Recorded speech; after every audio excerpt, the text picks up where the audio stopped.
लेकिन ये साला कर क्या रहा है यहाँ पे?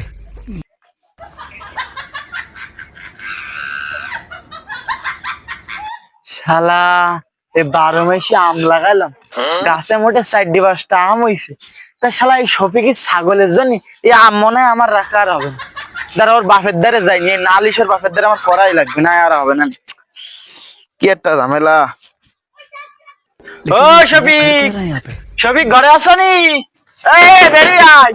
এই ছাগলের বাচ্চা এদিকে আয় দি। তোর সাসারকে দেখি নিয়ে আয়, যা কোনে থাকার কথা না। ওই কোনে দেখি নিয়ে আয়, যা।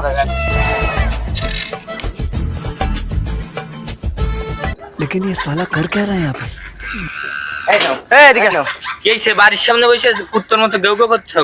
ও বাড়ার বাল, বাড়ির সামনে সেই ঘেউ ঘেউ করি কা বোঝো না? তোমার সে ছাগল আমার গাছের আম সব খাইতেছে। তো কি হইছে? কয়টা আমি তো খাইছে, খাস জিনিস খাবে না?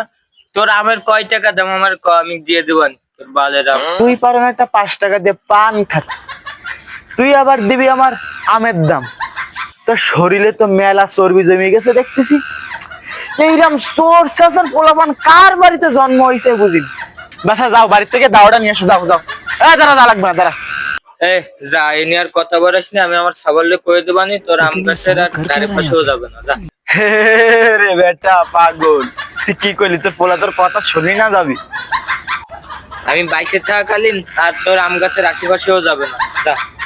চল চল চল।